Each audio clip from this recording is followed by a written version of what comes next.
नमस्कार, स्वागत है आप सभी का हिस्ट्री 360 चैनल में। मैं रवि कुलरिया, हिस्ट्री लेक्चर राजस्थान से। जैसा कि मैंने कुछ दिन पहले एक पोस्ट डाला था कि रामचंद्र गुहा की पुस्तक गांधी भारत आगमन से गोलमेज सम्मेलन तक, जो लगभग 540 पेज की किताब है, उससे यदि मैं क्वेश्चन बनाऊं मोस्ट इंपॉर्टेंट, तो क्या उसको वीडियो आपको पसंद आएगा। तो आप में से काफ़ी लोगों ने कमेंट करके कहा था कि हाँ, आप उस वीडियो को देखना चाहेंगे।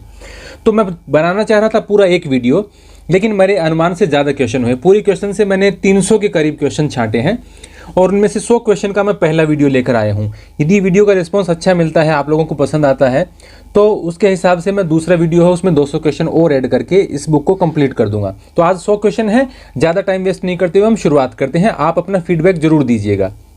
पहला क्वेश्चन है इसके अंदर कि गांधी जी के प्रति अटूट निष्ठा के कारण दक्षिण अफ्रीका में भारतीय समुदाय के लोग किस व्यक्ति को गांधी जी का हनुमान कहने लगे थे। तो ये नाम था हरमन कालिनबाग। ये यहूदी थे। मूल रूप से इनका जन्म तो लिथुआनिया में हुआ था, लेकिन बाद में ये जर्मनी में पढ़ने चले गए। काफ़ी लंबा समय इन्होंने जर्मनी में गुजारा और इसके कारण बाद में इनको गांधी जी के साथ आने भी नहीं दिया गया। जब ये लंदन से भारत आना चाह रहे थे गांधी जी के साथ, उसका एक क्वेश्चन है, उसमें मैं आपको समझाऊंगा। ये जो मैंने चारों नाम लिखे हैं, Albert West, Henry Solomon Leon Polak, LW Rich, ये चारों के चारों गांधी जी के दक्षिण अफ्रीका के अंदर मित्र थे। फिर उसके बाद में है गांधी जी से विलासितापूर्वक जीवन शैली पर तर्क वितर्क करते हुए उनकी बात मानकर किसने अपनी महंगी दूरबीन को समुद्र में फेंक दिया। तो ये भी हरमन कालिनबाग थे। और ये बात तभी की है जब 1914 में गांधी जी दक्षिण अफ्रीका से भारत वापस आ रहे थे। हालांकि भारत नहीं, वो पहले इंग्लैंड गए थे।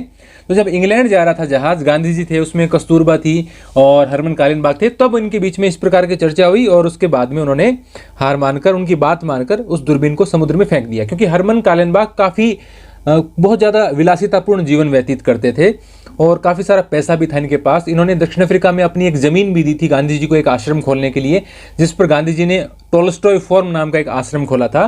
टोल्स्टॉय भी नाम उसका क्यों रखा था, उसके बारे में भी मैं बता देता हूं आपको कि हरमन कालिनबाग और गांधी जी दोनों ही को ही लियो टोल्स्टॉय पसंद थे, तो उसके आधार पर उन्होंने नाम रखा उसका टोल्स्टॉय फॉर्म। अगला क्वेश्चन है, गांधी जी ने अपने जीवन में कितनी बार ब्रिटेन की यात्रा की। तो 5 बार की। कब कब की वो मैं आपको बता देता हूं।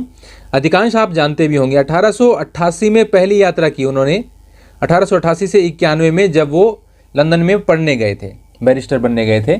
फिर 1906 और 1909, 1906 और 9 में वो दक्षिण अफ्रीका से गए थे ब्रिटेन। जो दक्षिण अफ्रीका में रह रहे भारतीय समुदाय हैं उनकी समस्या को लेकर प्रतिवेदन देने के लिए गए थे। फिर अब ये जो यात्रा जिसके बारे में हम चर्चा कर रहे थे 1914 में, जब वो भारत आने के लिए पहले इंग्लैंड जा रहे हैं फिर भारत आएंगे, तो ये चौथी बार गए हैं। और फिर गोलमेज सम्मेलन, दूसरा गोलमेज सम्मेलन 1931 में, तो 5 बार गए हैं ये। गोपाल कृष्ण गोखले से गांधी जी की पहली मुलाकात कब हुई। चूंकि ये उनके राजनीतिक गुरु हैं और उससे संबंधित कुछ क्वेश्चन हैं, तो पहले उनकी मुलाकात के बारे में भी जान लेते हैं कि 1896 में, और तारीख की भी बात करें तो 12 अक्टूबर 1896 में पूना में इनकी मुलाकात हुई थी, पहली मुलाकात। पूना का आजकल नाम पुणे है। गोपाल कृष्ण गोखले ने दक्षिण अफ्रीका की यात्रा कब की। गांधी जी के बुलावे पर वो अक्टूबर 1912 में दक्षिण अफ्रीका गए थे। उन्होंने गांधी जी के लिए भारतीय समुदाय से चंदा भी इकट्ठा किया था। निम्नलिखित में से कौन से कथन सही हैं। पहला, 1899 में गांधी जी ने आंग्ल बोअर युद्ध के दौरान एक एम्बुलेंस कॉर्प्स का नेतृत्व किया था, यानी युद्ध क्षेत्र में ब्रिटिशर्स की ओर से भाग लेते हुए घायलों को मदद पहुंचाई थी। आंग्ल बोअर युद्ध ये अंग्रेजों और बोअरों के बीच में था। बोअर जो डच भाषी लोग दक्षिण अफ्रीका में आकर बस गए थे, उनके जो वंशज थे वो बोअर कहलाते थे। तो बोअर और अंग्रेजों के बीच में युद्ध हुए। उस युद्ध के दौरान इन्होंने एक एम्बुलेंस कॉर्प्स का नेतृत्व किया ब्रिटिशर्स की ओर से। फिर उन्होंने एक जुलू विद्रोह का दमन करने के लिए फिर ब्रिटिशर्स का साथ दिया और एम्बुलेंस कॉर्प्स का नेतृत्व किया दोबारा 1906 में। हालांकि उन्होंने कहा था कि यदि मुझे जुलू विद्रोही भी यदि कहीं पर घायल मिलते हैं तो मैं उनकी भी सेवा करूंगा, मैं युद्ध क्षेत्र में सेवा के लिए जा रहा हूं। फिर 1914 में प्रथम विश्व युद्ध में फिर युद्ध क्षेत्र में घायलों की सेवा करने की इच्छा जताई थी। उन्होंने कहा था कि मैं जाना चाहता हूं, एक टुकड़ी का नेतृत्व करना चाहता हूं और युद्ध क्षेत्र में मदद करना चाहता हूं, घायलों की सेवा करना चाहता हूं। हालांकि वो गए नहीं थे। तो 1914 के पहले विश्व युद्ध की बात है ये। तो ये तीनों कथन सही हैं। चौथा कथन है, प्रथम विश्व युद्ध में गांधी जी ने भारतीयों से सेना में भर्ती होकर ब्रिटिशर्स की सहायता करने का आह्वान किया था। हाँ, उन्होंने आह्वान किया था और उन्होंने खूब प्रयास किए थे कि भारतीय लोग सेना में भर्ती हों और ब्रिटिशर्स की ओर से लड़ाई लड़ें पहले विश्व युद्ध की, क्योंकि उस समय तक वो ये मानते थे। हालांकि आप रोलेट एक्ट जब आया और जलियांवाला बाग हत्याकांड होता है, तब तक उनके मन में यही था कि अंग्रेज भले लोग हैं और यदि इनकी बातें हम आगे राजा तक या क्वीन तक पहुंचाएं इंग्लैंड के अंदर, तो हमारी बातों पर गौर किया जाएगा और ये अच्छा शासन हमें दे सकते हैं, इनके मन में ये था। तो ये 1, 2, 3, 4 चारों ही सही हैं, तो इसका ऑप्शन हो गया डी।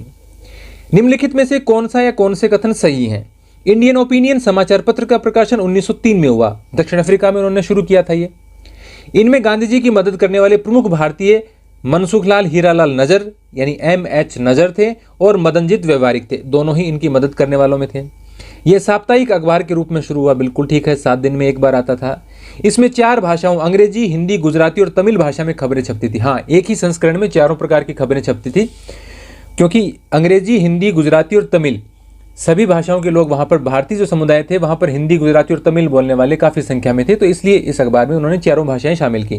तो चारों कथन सही हैं, तो इसका आंसर हो जाएगा डी। पुस्तक गाइड टू लंदन के लेखक कौन थे? गांधी जी ने अफ्रीका जाते ही ये पुस्तक लिखी थी 1893 में। सर्वेंट ऑफ इंडिया सोसाइटी की स्थापना 12 जून 1905 को गोपाल कृष्ण गोखले ने की। उससे पहले वो किस में थे? आप सभी जानते होंगे कि डेक्कन एजुकेशन सोसाइटी थी, जिसकी स्थापना हुई थी 1884 में। वो उस संस्था में काम कर रहे थे, बाद में वो उस संस्था को छोड़ देते हैं और अपनी सर्वेंट ऑफ इंडिया सोसाइटी नाम की एक संस्था स्थापित करते हैं, अपना एक संगठन बनाते हैं 12 जून 1905 को। अगला क्वेश्चन है, soulmates the story of Mahatma Gandhi and Hermann Kallenbach के लेखक कौन हैं? तो ये लेखक शिमोन लेव ने लिखी, जो कि इजराइल के लेखक हैं, और 2012 में इन्होंने महात्मा गांधी और उनके दोस्त हरमन कालिनबाग के मित्रता और उनके रिश्तों पर यह किताब लिखी थी। CF एंड्रूज दीनबंधु के नाम से जाने गए। गांधी जी ने इनका नाम दिया दीनबंधु। किसने नाम दिया? गांधी जी ने दिया दीनबंधु।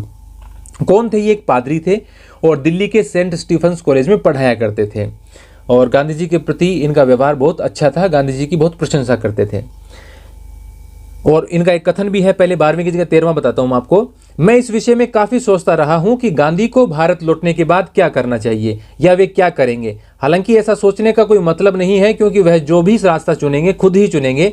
वे ऐसे व्यक्ति नहीं हैं जिन्हें किसी सीमा रेखा में बांधा जा सके या निर्देशित किया जा सके। लेकिन एक बात को लेकर मैं जरूर सकारात्मक रूप से सोचता हूं कि वे सर्वेंट ऑफ इंडिया सोसाइटी के सामान्य कामों में लंबे समय तक समायोजित नहीं रह पाएंगे। वे कोई विशेष कार्य कर सकते हैं, जैसे दमित वर्गों के बीच कार्य, लेकिन उन्हें पर्याप्त स्वतंत्रता देनी होगी। यानी इस प्रकार की किसी संस्था में, दूसरों के द्वारा चलाई जा रही संस्था में उनका काम करना मुश्किल है। वो काफी स्वतंत्र तरीके से काम करने में विश्वास रखते हैं। तो ये बात कही थी CF एंड्रूज ने। अब वापस 12वां क्वेश्चन देखते हैं कि गांधी जी का वह यहूदी मित्र जिसे ब्रिटिश सरकार ने उनके साथ 1914 में ब्रिटेन से भारत की यात्रा पर जाने की इजाजत नहीं दी। तो हरमन कालिनबाग जो दक्षिण अफ्रीका से ब्रिटेन तो चले गए उनके साथ, लेकिन वहां से भारत जब आए तो उनको अनुमति नहीं दी, क्योंकि दूसरे विश्व युद्ध की शुरुआत हो चुकी थी। मूल रूप से ये लिथुआनिया के थे, लेकिन इन्होंने काफी लंबा समय जर्मनी में गुजारा, वहां पर पढ़ाई की, तो ये टेक्निकली जर्मनी के नागरिक माने गए। और इसी वजह से, क्योंकि जर्मनी दुश्मन देश था ब्रिटिशर्स के लिए, तो इन्होंने इनको गांधी जी के साथ भारत जाने की अनुमति नहीं दी। फिर अगला क्वेश्चन है 14वां, गांधी जी दक्षिण अफ्रीका से भारत कब लौटे? 9 जनवरी 1915 का दिन था, वार था शनिवार, सुबह का समय था, 9 बजे जहाज पहुंचता है बंबई के तट पर, शनिवार सुबह 9 बजे। और उस जहाज का यदि आप नाम देखना चाहें तो उस जहाज का नाम भी मैं आपको बता देता हूं, SS अरेबिया। SS अरेबिया जहाज से वो ब्रिटेन से भारत आए। अगला क्वेश्चन है, गांधी जी ने भारत आगमन के पश्चात सर्वप्रथम किस अखबार को इंटरव्यू दिया? टाइम्स ऑफ इंडिया को दिया था। 9 जनवरी को ही वो गोपाल कृष्ण गोखले से मिलते हैं। गोखले से मुलाकात के बाद में वो टाइम्स ऑफ इंडिया को इंटरव्यू देते हैं। अगला क्वेश्चन है, मोहम्मद अली जिन्ना के संबंध में निम्नलिखित में से कौन सा कथन असत्य है? जिन्ना का जन्म 1876 में हुआ था, सही है। जिन्ना एक शिया मुसलमान थे, बिल्कुल सही है। इस प्रकार की बात क्यों लिखी गई है, ये आपको ध्यान रखने वाली बातें हैं कि जैसे जब खिलाफत आंदोलन की बात आएगी 1919-1920 के दौरान, तो आप देखते हैं कि अली बंधु किस प्रकार से सक्रिय रहते हैं, शौकत अली और मोहम्मद अली। वहां पर आपको जिन्ना इतने सक्रिय नहीं दिखाई देंगे। उसका कारण क्या है कि जिन्ना शिया मुसलमान है, जबकि खलीफा का जो प्रश्न है वो सुन्नी मुसलमानों के लिए महत्वपूर्ण है। तो इस प्रकार की बातें आपको समझनी चाहिए। जिन्ना ने एक पारसी महिला रुट्टी पेटिट से विवाह किया। हाँ, इन्होंने रुट्टी पेटिट से विवाह किया था, प्रेम विवाह किया था। बाद में इनका नाम विवाह के बाद में देखने को मिलता है रत्तनबाई जिन्ना। रत्तनबाई जिन्ना पारसी महिला थी एक। तो ये तीनों ही कथन सही हैं। तो इनमें से कौन सा कथन असत्य है? कोई कथन असत्य नहीं है। 17वां क्वेश्चन है, मैं भारत में एक वास्तविक और सच्चे नेता की खोज में था और वो नेता मुझे गोखले के रूप में मिला। यह कथन महात्मा गांधी जी ने कहा है अपने राजनीतिक गुरु गोखले के लिए। और कब कहा है? फरवरी 1915 में, जब गोखले की मृत्यु हो जाती है उस समय गांधी जी होते हैं कलकत्ता में। तो कलकत्ता के शांति निकेतन में एक शोक सभा बुलाई जाती है और उस शोक सभा में वो ये बात कहते हैं। गोखले के बाद सर्वेंट ऑफ इंडिया सोसाइटी के अध्यक्ष कौन बने? वी.एस. श्रीनिवास शास्त्री। गांधी जी के अधिकांश विचारों से सहमत नहीं थे, लेकिन उनके संबंध ज़्यादा खराब भी नहीं थे। हालांकि उनकी कुछ टिप्पणियां हैं वो गांधी जी के विपरीत बिल्कुल दिखाई देती है, लेकिन जब गांधी जी दक्षिण भारत की यात्रा पर गए तो उनके जो भाषण थे उनका अनुवाद वी.एस. श्रीनिवास शास्त्री किया करते थे, तो मिला जुला इनका आपस में संबंध था। गांधी जी के लिए पहली बार महात्मा शब्द का इस्तेमाल किसने किया? प्राण जीवन मेहता ने किया है, 1910 में किया है, ये कन्फर्म है। और टैगोर ने काफ़ी बाद में किया है। टैगोर से पहले तो जीवराम कालिदास शास्त्री भी कर चुके थे। हालांकि प्राणजीवन मेहता ने व्यक्तिगत तौर पर उनको महात्मा से संबोधित किया था। सार्वजनिक तौर पर जीवराम कालिदास शास्त्री ने उनके लिए महात्मा शब्द का इस्तेमाल किया। बाद में टैगोर ने किया, वो ज़्यादा प्रचलित हो गया और 1919-20 तक तो वो बहुत ज़्यादा इस्तेमाल, मतलब उनके नाम के आगे महात्मा लगाया ही जाने लगा था। अगला क्वेश्चन एक कथन है, गोखले एक हिंदू थे लेकिन सच्चे किस्म के हिंदू। एक बार एक हिंदू सन्यासी गोखले के पास आया और उसने उनसे हिंदू राजनीतिक उद्देश्यों को इस प्रकार आगे बढ़ाने का प्रस्ताव दिया जो मुसलमानों के लिए दमनकारी साबित होता। तो ये मैं पेन चूज कर लेता हूं। और उसने अपने प्रस्ताव को ढेर सारे दिखावटी धार्मिक कारणों के साथ प्रस्तुत किया। श्री गोखले ने उस व्यक्ति से कहा कि अगर एक हिंदू होने के लिए मुझे वह करना होगा जो आप चाहते हैं तो कृपया विदेश में यह प्रकाशित करवा दीजिए कि मैं एक हिंदू नहीं हूं। यह महात्मा गांधी ने गोखले के विषय में बात बताई है। महात्मा गांधी का एक और कथन है, वास्तविक हिंदू धर्म का ऐसा कोई हिस्सा नहीं है जिसमें मैं एक बड़ी आबादी को अछूत कह सकूं या अछूत कहकर पुकार सकूं। अगर मेरे सामने यह साबित किया जा सके कि यह हिंदू धर्म का आवश्यक अंग है तो मैं खुद हिंदू धर्म के खिलाफ खुला विद्रोह कर दूंगा। यह कथन महात्मा गांधी का है। गांधी जी ने अफ्रीका में कितने आश्रमों की स्थापना की? 2 आश्रम की स्थापना की, जिनसे संबंधित क्वेश्चन भी मैंने लिख रखे हैं। एक तो नाम है उसका फिनिक्स और दूसरा है टोल्स्टॉय फॉर्म। फिनिक्स आश्रम की स्थापना करते हैं वो 1904 में, टोल्स्टॉय फॉर्म के आश्रम की स्थापना करते हैं 1910 में, जिसके लिए जमीन उनके मित्र हरमन कालेनबाग ने दी थी। गांधी जी ने अहमदाबाद के कोचरब में आश्रम कब स्थापित किया? अहमदाबाद के कोचरब इलाके में जब वो भारत आए तो उन्होंने पहली बार आश्रम यहीं स्थापित किया, अप्रैल 1915 में। और जिसका मकान उन्होंने किराए पर लिया उनका नाम था जीवनलाल देसाई। एक स्थानीय वकील थे अहमदाबाद के, उनसे उन्होंने वो 2 मंजिला मकान किराए पर लिया जहां से वो अपना आश्रम चलाते थे। अब आश्रम चलाने के लिए उनको आर्थिक सहायता की जरूरत थी, जो मिल मालिक मंगलदास गिरधरदास ने दी।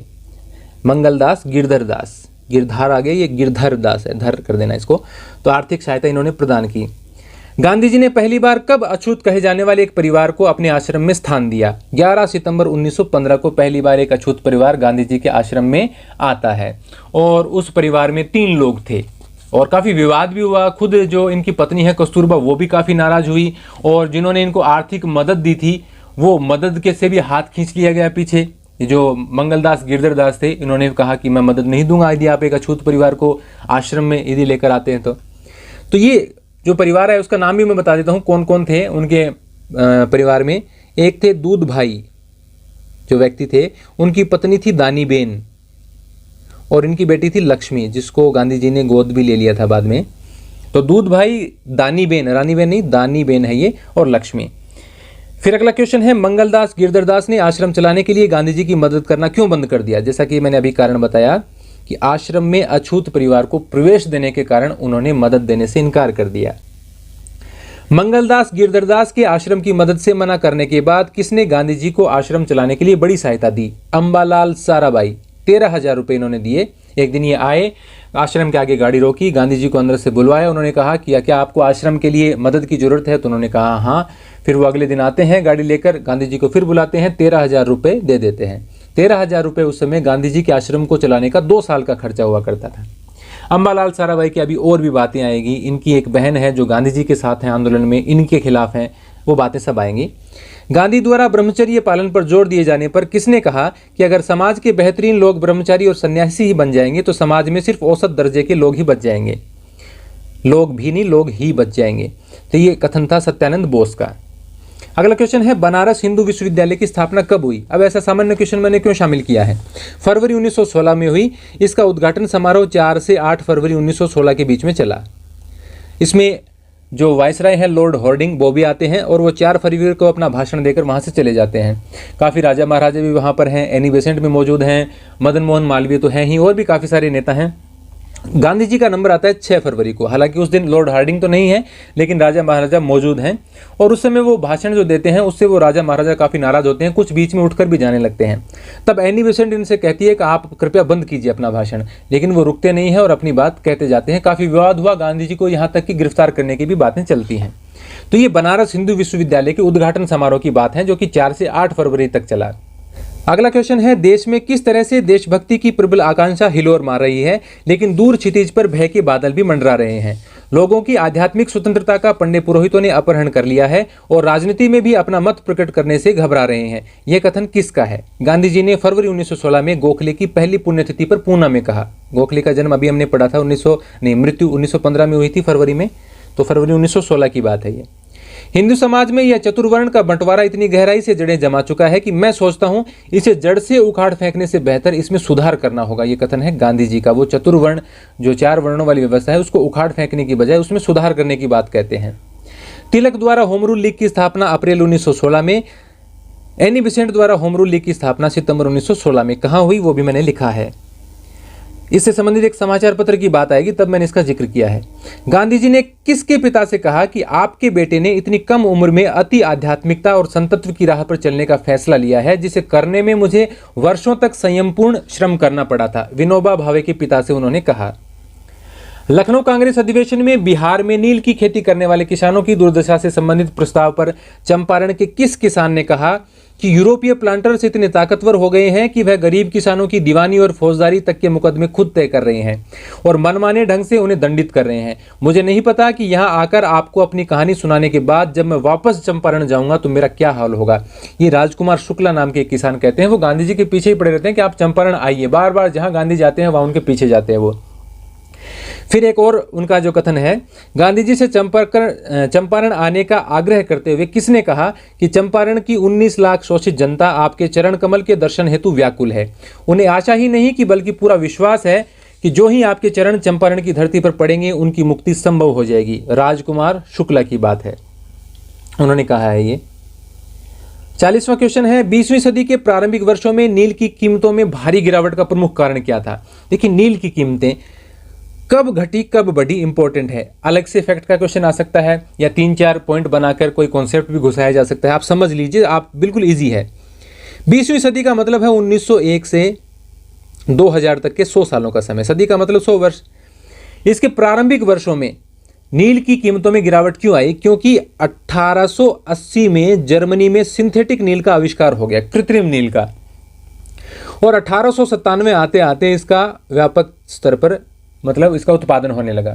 तो 19वीं सदी के जो शुरुआती साल हैं, जैसे 1901 से लेकर 1905-10 तक के, उनमें नील की कीमतों में भारी गिरावट आ जाती है। इसकी खेती काफ़ी कम हो जाती है क्योंकि कृत्रिम नील मिलने लग गई। तो इसका कारण क्या है? जर्मनी में सिंथेटिक नील का आविष्कार। और ये आविष्कार करने वाले व्यक्ति कौन थे? जर्मनी के ही व्यक्ति थे और इनका नाम था एडोल्फ वॉन बेयर। यहाँ लिख देता हूं मैं, एडोल्फ वॉन बेयर। इन्होंने इसका आविष्कार किया 1880 में, सिंथेटिक नील का आविष्कार। बाद में 1905 में इनको एक नोबेल पुरस्कार भी मिला हुआ है। इसी काम के लिए था या किसी दूसरे काम के लिए था, वो मैंने नहीं चेक किया। अगला क्वेश्चन है, 20वीं सदी के दूसरे दशक के मध्य में नील की कीमतों में आए उछाल का कारण क्या था? फिर देखिए, 19वीं सदी के दूसरे दशक के, दशक का मतलब 10 साल होते हैं, तो दूसरा दशक क्या होगा? 1911 से 1920, इसके मध्य में यानी 1914-15 के आसपास नील की कीमतों में फिर से उछाल आता है। उसका कारण क्या है कि जैसे अभी मैंने बताया कि नील के सिंथेटिक नील का आविष्कार जर्मनी में हुआ, आयात जर्मनी से हो रहा है। 1914 में दूसरा विश्व युद्ध शुरू होता है, जर्मनी से जो व्यापार है वो रुक जाता है। इसके कारण फिर से नील की कीमतों में उछाल आता है, फिर से उसका उत्पादन क्षेत्र बढ़ जाता है। तो ये इस प्रकार की बातें आपको याद रखनी है। 3 कठिया प्रथा के अनुसार किसानों को कितनी जमीन पर नील की खेती करनी होती? तो 3/20 भाग पर उनको नील की खेती करनी होती थी। और यदि कोई 3 कठिया प्रथा के अनुसार नील की खेती नहीं करता है या नील की खेती करता ही नहीं है तो उनको एक अलग से टैक्स उन पर लगाया जाता था और उसको कहा जाता था शरह बेशी। नील की खेती न करने या 3 कठिया के अनुसार न करने पर दिया जाने वाला अतिरिक्त कर शरह बेशी कहलाता था। अगला क्वेश्चन है, वह प्रसिद्ध कांग्रेसी नेता जो बाद में कांग्रेस के अध्यक्ष भी बने, जिन्होंने मुजफ्फरपुर में गांधी जी के स्वागत में नौजवानों द्वारा गांधी जी की पारंपरिक तरीके से आरती उतारने की बात सुनकर स्वयं नारियल के पेड़ पर चढ़कर नारियल तोड़ लाए थे। ऐसे क्वेश्चन यूपीएससी में कभी नहीं आ सकते, लेकिन पीजीटी टीजीटी में ऐसा चल रहा है आजकल, तो जैसे अभी यूपी पीजीटी का टीजीटी का एग्जाम हो, कुछ भी पूछ लेते हैं, तो इसलिए मुझे न चाहते हुए भी ऐसे क्वेश्चन शामिल करने पड़ते हैं। मैं भी जानता हूँ कि अच्छा क्वेश्चन नहीं है ये। तो जे.बी. कृपलानी, जो कि 1947 में जब भारत आज़ाद हुआ तो कांग्रेस के अध्यक्ष थे। सुचेता कृपलानी इनकी पत्नी, उनके बारे में आप क्वेश्चन जानते होंगे। ब्रिटिश काल में बिहार की ग्रीष्मकालीन राजधानी कौन सी थी? रांची। ब्रिटिश काल में भारत की ग्रीष्मकालीन राजधानी तो शिमला थी, बिहार की ग्रीष्मकालीन राजधानी रांची थी। ये प्रश्न मेरे आगे क्यों आ गया इस बुक में कि गांधी जी अपने जो हस्ताक्षर वगैरह करा के जो रिपोर्ट चंपारण से संबंधित है वो रिपोर्ट लेकर जाते हैं तो रांची जाते हैं, तो ये इसका जिक्र आ गया था। ग्रीष्मकालीन राजधानी में गए हुए हैं वहां पर। निम्नलिखित कथनों का संबंध किससे है? इनका जन्म 1875 में एक किसान परिवार में हुआ था। मैट्रिकुलेशन की परीक्षा उत्तीर्ण करने में इनको 22 वर्ष हो गए थे, यानी 22 वर्ष की उम्र में हुआ। 35 साल की उम्र में बैरिस्टर की पढ़ाई करने लंदन गए। अब ऐसे कौन थे व्यक्ति? वल्लभ भाई पटेल थे। गांधी जी के सचिव जिन्होंने जॉन मोरले की प्रसिद्ध कृति ऑन कॉम्प्रोमाइज का गुजराती भाषा में अनुवाद किया था, वो इनके सचिव थे महादेव देसाई। गांधी जी को बहुत प्रिय थे वो। 48वां, अगर राजनीतिक सुधार के तहत व्यापक मताधिकार प्रदान किया गया तो जिन्ना को जल्द ही हिंदू, मुस्लिम, घांची, गोला और अन्य ऐसे लोगों के पास वोट मांगने जाना होगा जिनको अंग्रेजी नहीं आती है, और इसलिए अगर उनको गुजराती नहीं आती तो उन्हें वह सीख लेनी चाहिए। यह कथन किसका है? महात्मा गांधी राय दे रहे हैं जिन्ना को। यदि व्यापक मताधिकार का अधिकार दे दिया गया, बहुत बड़ी संख्या में लोगों को वोट डालने का अधिकार मिल गया, तो सभी तबके के लोग वोट डालेंगे, वो लोग भी वोट डालेंगे जो अंग्रेजी नहीं जानते हैं। तो जिन्ना जब वोट मांगने जाएंगे तो उनको गुजराती बोलने की आवश्यकता पड़ेगी, इसलिए उन्होंने कहा कि आपको गुजराती सीख लेनी चाहिए। अगला क्वेश्चन है, अहमदाबाद मिल मजदूरों की हड़ताल के संबंध में निम्नलिखित में से कौन सा कथन सही नहीं है? पहला, मिल मजदूर अपनी मजदूरी में 50% की वृद्धि चाहते थे। बिल्कुल सही है। पहले मैं तीसरा पढ़ता हूं। गांधी जी ने मजदूरों को 35% पर सहमत किया। गांधी जी ने कहा कि 50% नहीं, 35% की ही मांग करो। मिल मालिक 20% से आगे बढ़ने को तैयार नहीं थे। उन्होंने कहा कि हम ज़्यादा से ज़्यादा 20% ही बढ़ाएंगे, 35 नहीं मिलेगा। मिल मालिकों की जो जिद है, जो उनका जो नेतृत्व करने वाले हैं, वो है अंबालाल साराभाई। वही अंबालाल साराभाई जिन्होंने जरूरत के वक्त गांधी जी को 13,000 रुपए की मदद दी थी आश्रम चलाने के लिए। और मजदूरों का नेतृत्व कर रहे थे गांधी जी और अंबालाल साराभाई की बहन अनुप्रिया, या अनुप्रिया नाम नहीं है, सॉरी, इनका अनुसुया है, ये गलती से टाइप हो गया, अनुसुया, ये इनका नेतृत्व कर रही थी। तो भी चारों ही कथन सही हैं, तो इसका उत्तर तो सभी सही हैं। फिर देखिए इसमें विवाद भी होता है, कई दिन हड़ताल चलती है तो लोगों के पास खाने के लिए कुछ नहीं बचता, और लोगों के घरों में खाने का सामान जब खत्म होने लगता है तो उनके सब्र का बांध टूट जाता है। वो देखते हैं कि गांधी जी तो अनुसुया के साथ में गाड़ी में बैठकर आते हैं और महंगा महंगा भोजन करते हैं उनके घर में जाकर।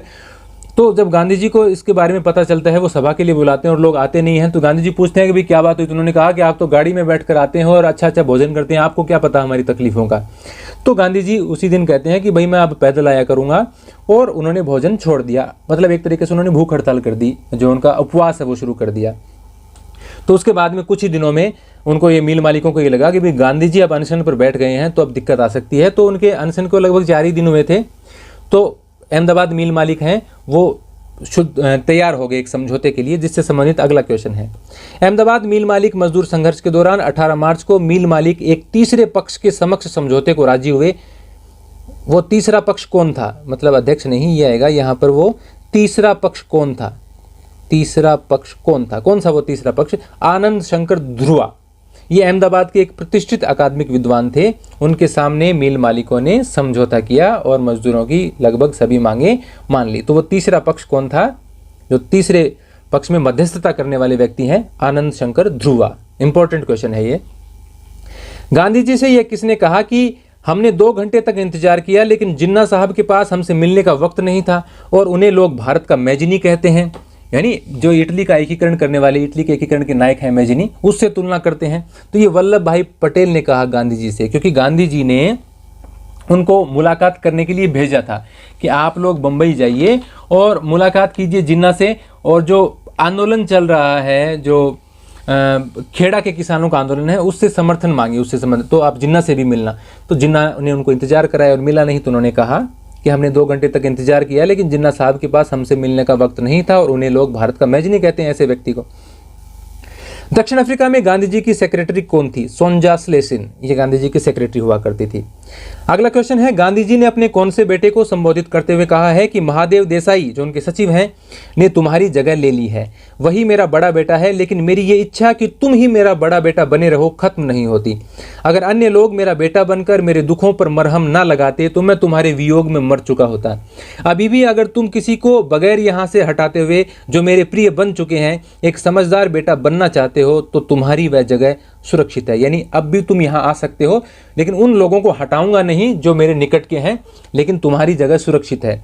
तो वो बड़े बेटे के लिए नाम करें तो बड़ा बेटा गांधी जी का हरिलाल है, तो हरिलाल के लिए वो ये कह रहे हैं। और गांधी जी के बेटों का क्रम आपको याद रखना हो तो 4 बेटे हैं। सबसे बड़े बेटे हरिलाल, दूसरे मणिलाल, तीसरे रामदास, चौथे देवदास। चौथे तो देवदास हैं, जिनसे संबंधित क्वेश्चन मैं आपको बता ही देता हूँ। 55वां बताता हूँ पहले। गांधी जी ने अपने कौन से बेटे को 1918 में दक्षिण अफ्रीका में दक्षिण अफ्रीका नाम आ रहा है, दक्षिणी भारतीयों को हिंदी सिखाने के लिए मद्रास भेजा? देवदास को भेजा। देवदास की उम्र भी तब 18 वर्ष थी। दक्षिणी भारतीयों को हिंदी सिखाने के लिए मद्रास भेजा था। 54वां क्वेश्चन है, गांधी जी का प्रसिद्ध भजन वैष्णव जन तो तैने कहिए किसने लिखा था? तो नरसिंह मेहता का लिखा हुआ है ये। अगला क्वेश्चन है, गांधी जी ने किसके लिए कहा कि वह मेरे लिए हाथ, पैर और मस्तिष्क तक बन गए हैं और उनके बिना मैं ऐसे व्यक्ति की तरह महसूस करता हूं जिसने अपना पैर और अपनी वाणी खो दी हो। जितना ज़्यादा मैं उसे जानता जाता हूं, उतना ज़्यादा उसके गुणों का कायल होता जाता हूं। वह जितना पढ़ा लिखा है उतना ही गुणी है। तो वो महादेव देसाई के लिए लिख रहे हैं। महात्मा गांधी के संबंध में यह वक्तव्य किसका है? वह एक समाज सुधारक हैं। उनके मन में समस्याओं की खोज और उसके समाधान की एक वास्तविक इच्छा है, और ऐसा वे अपने किसी दिखावे के लिए नहीं करना चाहते, बल्कि ऐसा वे अपने देशवासियों की दशा को सुधारने के लिए कर रहे हैं। उनका पहनावा किसी कुली के समान है।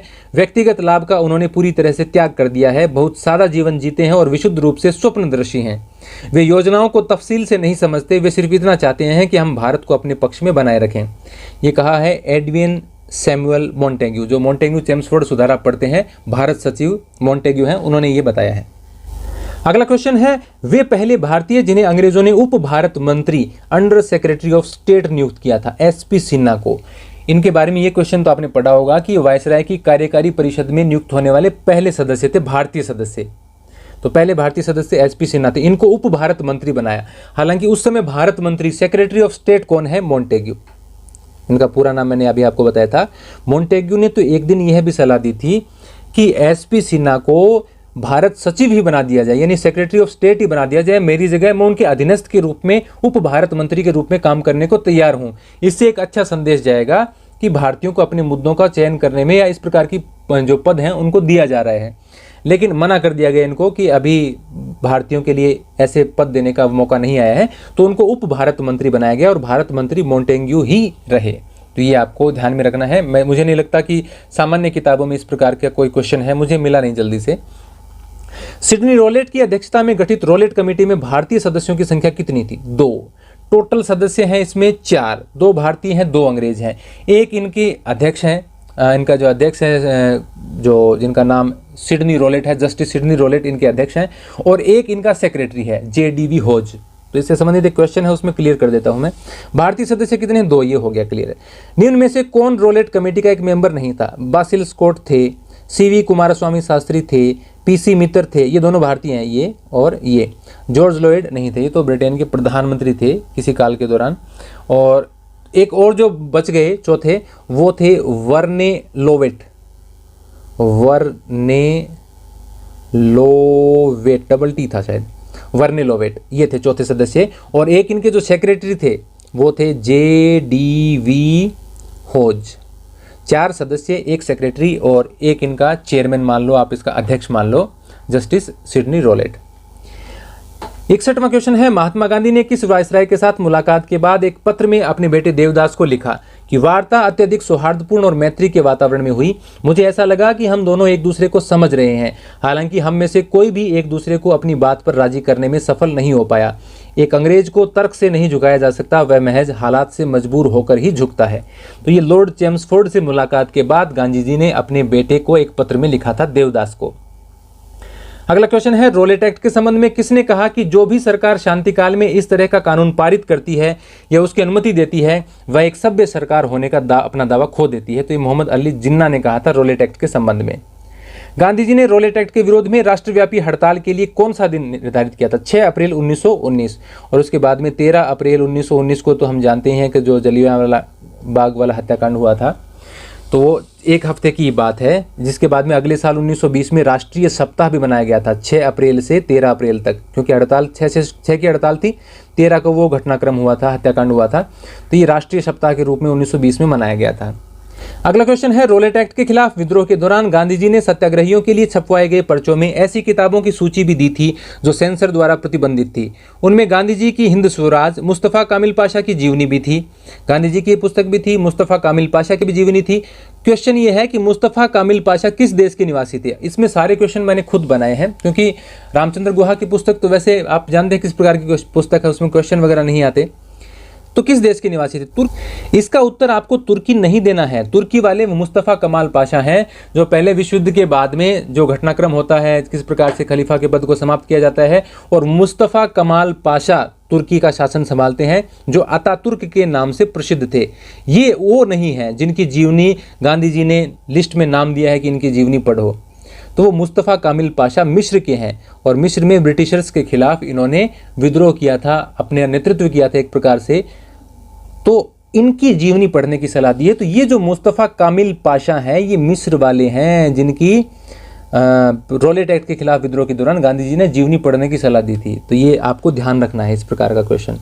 बॉम्बे क्रॉनिकल अखबार की स्थापना किसने की थी? फिरोज शाह मेहता ने 1910 में की थी। अखबार तो और भी बहुत हैं, इसका नाम क्यों लिया है जरूरी है, अभी आगे आ जाएगा।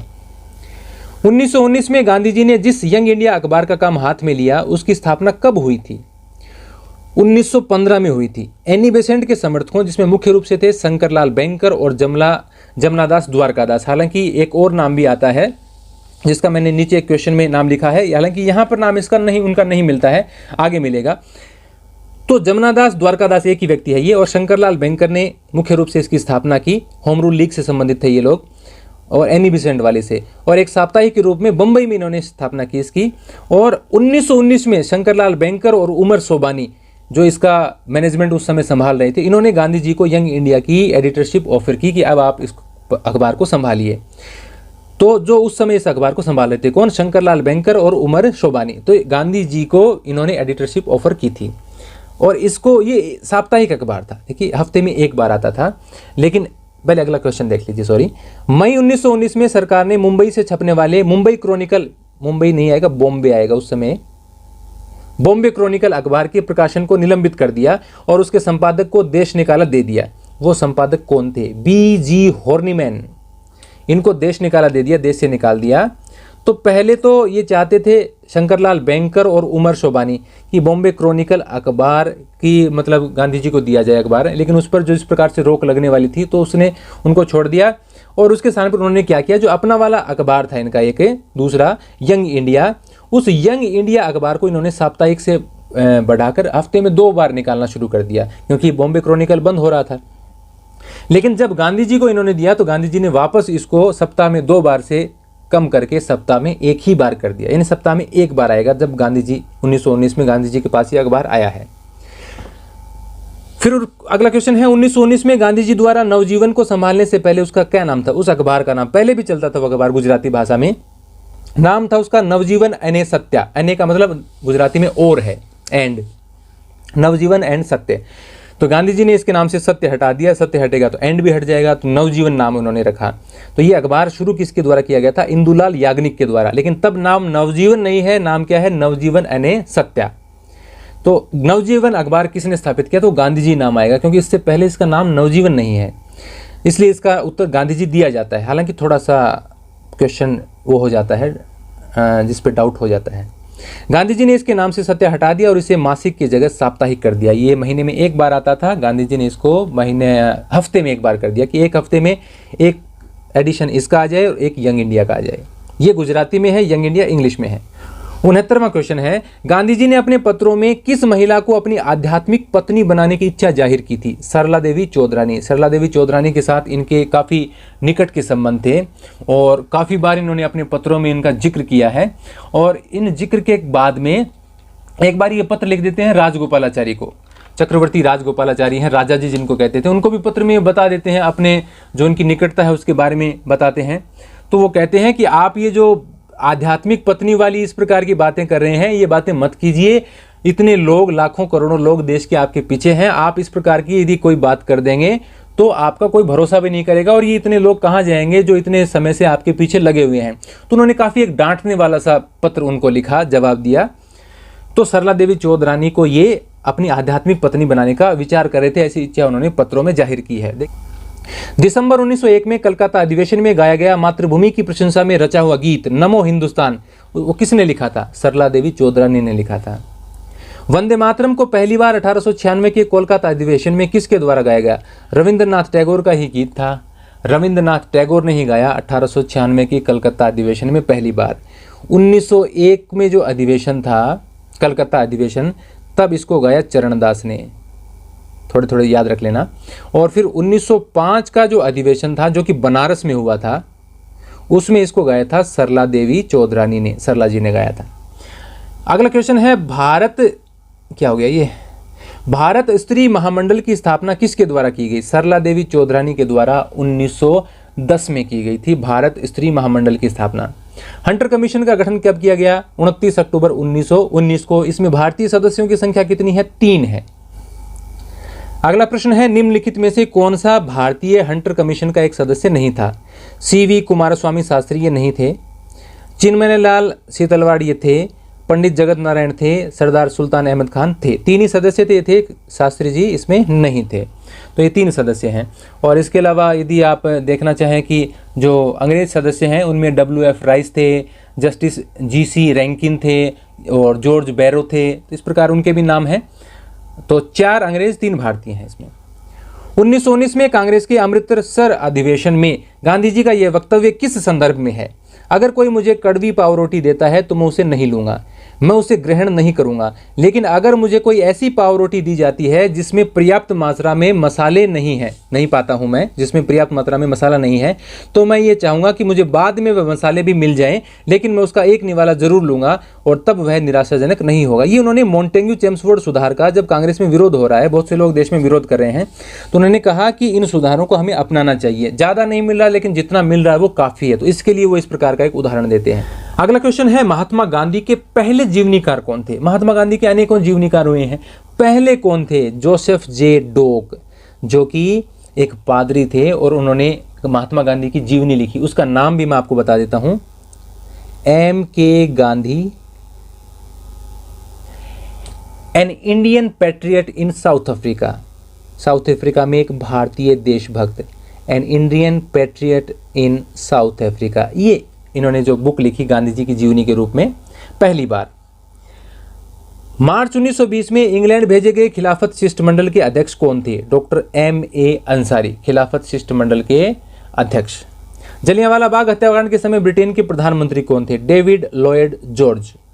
अब इसी के साथ एक नीचे क्वेश्चन बता देता हूं, जलियांवाला बाग हत्याकांड के समय पंजाब के लेफ्टिनेंट गवर्नर कौन थे? Michael O'Dwyer. General Dyer तो वो दूसरे हैं, लेफ्टिनेंट गवर्नर की मैं बात कर रहा हूं। माइकल ओ ड्वायर थे जलियांवाला बाग हत्याकांड के समय। ब्रिटेन के प्रधानमंत्री कौन थे? David Lloyd George. कौन सी पार्टी से संबंधित है ये? लिबरल से, उदारवादी से, लिबरल पार्टी से संबंधित थे। कब रहे ब्रिटेन के प्रधानमंत्री? 1916 से 1922। ये पार्टियां भी आजकल पूछ लेते हैं, अभी PGT में पूछ लिया गया था पीछे। हिंदू रूढ़िवादियों को शांत करने की कोशिश में किसने कहा कि खिलाफत के प्रश्न पर उनको समर्थन का यह अर्थ नहीं है? किनको समर्थन का? कि मुसलमानों को जो समर्थन कर रहे हैं उसका मतलब ये नहीं है कि हम एक ही गिलास में पानी पिएं, एक ही साथ खाना खाएं और अपने बेटे बेटियों का उनके साथ विवाह करें। तो हिंदू रूढ़िवादियों को शांत करने के लिए महात्मा गांधी ने यह वक्तव्य दिया था। अगला क्वेश्चन है, इस देश की 22 करोड़ हिंदू बुद्धिमत्ता पूर्वक मुसलमानों के लिए खिलाफत के प्रश्न पर साथ दें तो मुझे यह विश्वास है कि वह इस देश के 8 करोड़ मुसलमानों का दिल सदा के लिए जीत लेंगे। ये महात्मा गांधी का कथन है। 83वां क्वेश्चन है, असहयोग आंदोलन के 4 चरणों का सही क्रम क्या था? उपाधियां वापस करना, चुनिंदा सरकारी अधिकारियों का सरकारी सेवा से त्यागपत्र देना, पुलिस और सेना के जवानों का इस्तीफा, सरकार को कर देने से इनकार करना। तो मैंने इसका सही क्रम ही लिखा है 1, 2, 3, 4। ये जो पहला है ये इसका सही आंसर है। पहले उपाधियां वापस करना, दूसरे चरण में सरकारी सेवाओं से चुनिंदा सरकारी अधिकारियों को त्यागपत्र देना, तीसरे चरण में पुलिस और सेना के जवानों का इस्तीफा, चौथे चरण में सरकार को कर देने से इनकार करना। 84वां क्वेश्चन है, गांधी जी ने वायसराय को पत्र लिखकर ब्रिटिश सरकार द्वारा उन्हें दिए गए 3 मेडलों को वापस दिए जाने की घोषणा कब की? 1 अगस्त 1920 को। तारीख भी महत्वपूर्ण है। 1 अगस्त 1920 को क्या हुआ था? बाल गंगाधर तिलक की मृत्यु हो गई थी। उसी दिन ये अपने मेडल वापस करते हैं। 3 मेडल कब मिले? जब उन्होंने आंग्ल बोअर युद्ध में अंग्रेजों की एक टुकड़ी का नेतृत्व किया, मतलब घायलों को ठीक करने के लिए। जुलू विद्रोह में उनका साथ दिया। प्रथम विश्व युद्ध में उनके कामों को लेकर जो उनका जो सेना में भर्ती होने के लिए आह्वान वगैरह कर रही है, तो तीनों मेडल उन्होंने वापस किए। किस दिन वापस किए हैं? तिलक की मृत्यु के समय में। और उस दिन जब तिलक का अंतिम संस्कार किया गया तो उनकी अंतिम यात्रा में भी वो उनके शव को मतलब उन्होंने कंधा दिया। आगे है, पंजाब के नरसंहार ने भारत के हृदय को आहत कर दिया है और यह ऐसी घटना है जिसकी तुलना पिछली सदी की किसी घटना से नहीं की जा सकती। मैं अपने आकलन में सन 1857 के विद्रोह को भी उसमें शामिल नहीं करता कि उससे भी बुरी घटना है ये, जो उसमें जो मृत्यु हुई उससे भी ज़्यादा, कि ये बहुत ही बड़ी घटना है जिसने भारत के हृदय को आहत किया है। जलियांवाला बाग हत्याकांड की बात हो रही है। तो ये कथन है महात्मा गांधी का। बंगाल जो आज सोचता है हिंदुस्तान वही कल सोचता है, ये कथन है गोपाल कृष्ण गोखले का। कांग्रेस के किस अधिवेशन में प्रतिनिधियों ने असहयोग आंदोलन का विरोध करने के कारण एनी बेसेंट के खिलाफ नारे लगाए थे? ये गांधी जी के असहयोग आंदोलन का विरोध कर रही थी। तो सितंबर 1920 के विशेष अधिवेशन में जो कोलकाता में हुआ था, कांग्रेस के प्रतिनिधियों ने एनी बेसेंट के खिलाफ नारे लगाए। तो गांधी जी ने खड़े होकर कहा कि आपको ये नारे नहीं लगाने चाहिए। आपको यहाँ याद करना होगा कि एनी बेसेंट वही हैं जिन्होंने गांधी जी को बनारस हिंदू विश्वविद्यालय के उद्घाटन समारोह में बोलते समय बीच में टोका था कि आप रुक जाइए। आज वहीं पर एनी बेसेंट के खिलाफ जब नारे लग रहे हैं तो गांधी जी लोगों को शांत कर रहे हैं, प्रतिनिधियों को शांत कर रहे हैं कि आप इस प्रकार से इनका विरोध मत कीजिए। कांग्रेस के किस अधिवेशन में गांधी जी ने कहा कि अगर मेरी योजना का आम लोगों से सही प्रत्युत्तर मिलता है तो मैं यह साहसपूर्वक दोहराता हूं कि आप 1 साल के भीतर स्वराज हासिल कर लेंगे? ये भी उन्होंने सितंबर 1920 के विशेष अधिवेशन में कलकत्ता में कहा। अगला क्वेश्चन है, 1920 के विशेष अधिवेशन में गांधी जी द्वारा रखे गए असहयोग प्रस्ताव के पक्ष में कितने वोट पड़े? समर्थन में पड़े 873, उनके विरोध में पड़े। गांधी जी ने अहमदाबाद में कौन सा महाविद्यालय स्थापित किया? एक राष्ट्रीय महाविद्यालय स्थापित किया उन्होंने, गुजरात विद्यापीठ। मतलब इस प्रकार की संस्थाएं स्थापित कर रहे थे क्योंकि जो अंग्रेजों द्वारा संचालित स्कूल कॉलेज हैं उनका बहिष्कार किया जा रहा था आंदोलन के दौरान। मैं समझता हूं कि जाति ने हिंदू धर्म को विखंडित होने से बचाया है, लेकिन हर एक अन्य संस्थाओं की तरह इसमें भी विकृति आ गई है। यह किसने लिखा है? गांधी जी ने यंग इंडिया में लिखा था। अगला क्वेश्चन है, 1921 के नागपुर अधिवेशन में कांग्रेस सदस्यता के लिए कितने शुल्क का निर्धारण किया गया? 4 आना। 4 आना मतलब 1 रुपये में 16 आने होते हैं, तो 25 पैसे का, कि कांग्रेस की कोई सदस्यता लेगा तो उसको 25 पैसे चुकाने होंगे, 4 आना। अगला क्वेश्चन है, आज महात्मा जी हम सब हिंदुओं और मुसलमानों के नेता हैं, की नहीं के नेता हैं, और अगर आप हिंदू और मुसलमान महात्मा जी के सुझावों के अनुसार काम करेंगे और देश और धर्म के लिए अपने जीवन और अपनी संपत्ति का बलिदान देंगे तो आपको लोक और परिलोक की सारी वस्तुएं हासिल होंगी। ये कथन है शौकत अली का। शौकत अली का ही एक और कथन है, जो अली बंधु हैं उनमें से एक हैं ये। सच्चाई तो यह है कि उनकी पसलियां छोटी हैं और महात्मा गांधी इतने दुबले पतले हैं कि अगर मैं चाहूं तो अपने बाएं हाथ से उठाकर उन्हें अपनी जेब में रख सकता हूं, और ऐसा मैंने बार बार कहा है। लेकिन उनका दिल इतना बड़ा है कि सरकार के पास डर के मारे उनसे बचने की कोई शक्ति नहीं है। भाइयों, महात्मा गांधी का कार्य अब पूरे देश का कार्य है। अब 33 करोड़ में से हर कोई एक गांधी है। यह कथन शौकत अली का है।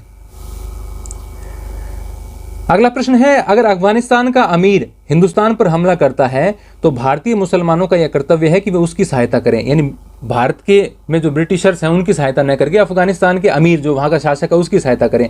क्यों? क्योंकि अफगानिस्तान जो है वो पूरी तरह से मुस्लिम देश है, इस्लामिक कंट्री था उस समय भी, और ब्रिटिशर्स ने खलीफा के पद को समाप्त किया था तो वो इससे नाराज़ थे। तो इसके कारण उन्होंने ये कहा मोहम्मद अली, और इसकी कड़ी प्रतिक्रिया भी हुई। और अंग्रेज़ों ने गांधी जी का जब बात चल रही थी, लॉर्ड रेडिंग के साथ मुलाकात हुई, तो उन्होंने भी कहा कि जो अली बंधुओं की भाषा है इसको लेकर मुकदमा चलाया जाएगा। भाई ये तो बहुत ही ज़्यादा इस प्रकार की बात करें, ये राजद्रोह की श्रेणी में आते हैं। तो गांधी जी की सलाह पर अली बंधुओं ने एक बयान भी जारी किया कि उन्होंने कहा कि वो राजनीतिक परिवर्तन लाने के लिए हिंसा की बात नहीं कर रहे थे। तो इसके बाद में वो उन पर मुकदमा चलाने का विचार एक बार छोड़ दिया गया। असहयोग आंदोलन के दौरान चंदा इकट्ठा करने के लिए कांग्रेस ने तिलक स्वराज फंड की स्थापना की। गांधी जी ने इसके लिए कितना चंदा इकट्ठा करने का लक्ष्य रखा था? यहाँ पूर्ण विराम लगा देते ठीक रहता। तिलक स्वराज फंड बनाया चंदा इकट्ठा करने के लिए। गांधी जी ने इसमें 1 करोड़ चंदा इकट्ठा करने की योजना बनाई थी। बोरदादा के नाम से प्रसिद्ध रविंद्रनाथ टैगोर के कौन से भाई ने असहयोग आंदोलन के मुद्दे पर गांधी जी का समर्थन किया? द्विजेंद्रनाथ टैगोर ने। रविंद्रनाथ टैगोर असहयोग के मुद्दे पर गांधी जी के खिलाफ थे। उनके एक भाई द्विजेंद्रनाथ टैगोर, जो कि बोरदादा के नाम से प्रसिद्ध थे, कवि भी थे वो और संगीतकार भी थे, तो उन्होंने गांधी जी का समर्थन किया। अगला क्वेश्चन है, किस वर्ष गांधी जी ने यह तय किया कि वे अब और भी ज्यादा साधारण कपड़े पहनेंगे और वे अब कमीज छोड़कर सिर्फ धोती धारण करने वाले थे? 1921 में मदुरई में उन्होंने ये घोषणा की थी। असहयोग आंदोलन के दौरान चौरी चौरा नामक स्थान पर हिंसा की घटना कब हुई? 4 फरवरी 1922। जो पुलिस वालों को जलाने वाली घटना है वो 5 फरवरी को नहीं, 4 फरवरी 1922 को हुई थी।